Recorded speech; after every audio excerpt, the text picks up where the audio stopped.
So lately, I've been playing around with making 3D cards, and I decided to make some commander cards. So my husband plays Magic the Gathering, and he has a few commander decks, and one of his friends saw a 3D card that I had done and suggested how cool it might be if I made one of his commanders as a 3D card. And just in time for Christmas, I thought that's a great idea. So my husband actually runs 4 commanders, but one of them is Gyerson Starn, and that's like a $15 to $20 card. And I am just starting out with this, so I did not want to spend that much on materials to possibly mess it up really badly. So instead I did the other 3, which was Grothama, All Devouring, Krenko, Mob Boss, and Isshin, Two Heavens as One. And I did the full art card for this one. So these are the 3 I did, and this is how I made them. Okay, so first I started off kind of cutting out the main layers. So you had the grass in the front, and then you had the worm himself, and then kind of the background and some sky.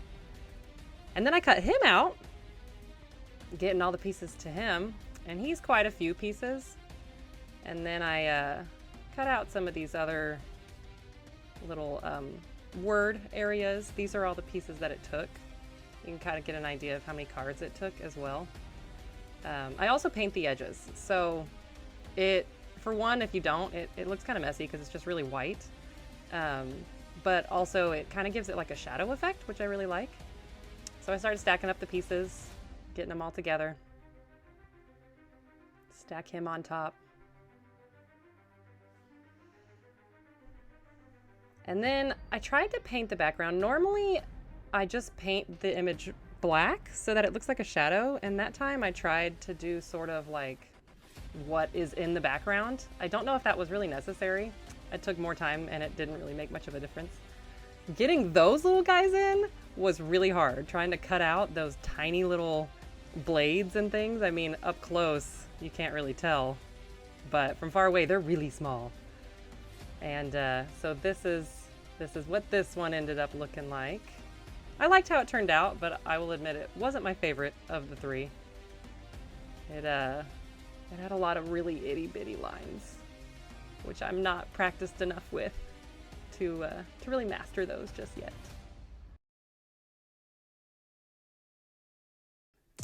Okay, so again, I start by cutting out some of the main pieces, getting the background out so I can have that kind of front wording area.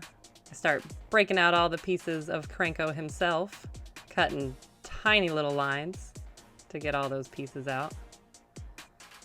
It's not as hard as it looks, I think, maybe. I don't know. And then I start painting the edges, because again, it kind of helps create a shadow effect, makes it look a little cleaner. I really loved stacking up the area in the background to get that sort of 3D alleyway effect. I think that came out really cool. And with this one, I layered a little bit more on the wording, just one extra layer at the top. But then I started getting all the little Krenko pieces together. His little hat and his very big nose. Gotta get that knife in there. And then this time I decided to just paint it black, just to have that sort of shadow in the background, which I think works just fine. And I actually added extra cards in there that were not Krenko, just to make this one a little bit thicker, a little bit more 3D. And I really, really liked the way that turned out. So I think in the future I definitely would add some. They were actually Pokemon code cards, is what I cut out to make kind of like spacers to give it more of a 3D effect.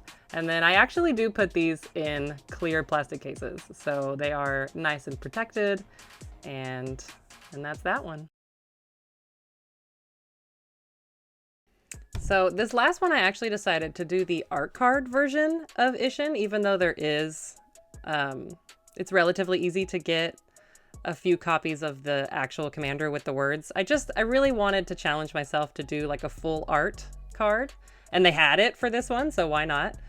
I think it gave me a lot of opportunity to really layer things on because I had more space to work with. It wasn't just such a small image. And I really liked the way this one came out. I originally was gonna add a little bit more background detail, but it ended up being too hard to cut out, at least at my skill level. But I really loved the way that all of the like swords and sword cases, whatever you call them, stacked together. And I really liked the way this one came out. So I also wondered if it would be weird not having a border, but I think it honestly turned out pretty good. Like even things go off of the edge and it still seemed to work. I thought I might also mention that with the full art Isshin card, my husband still wanted to be able to use it as his commander. And so we ended up putting the actual commander card on one side and then the full art on the other side. So that is how I made the commander cards for my husband's Christmas gift. And thank you for watching. I hope you liked them, and I'll see you guys next time.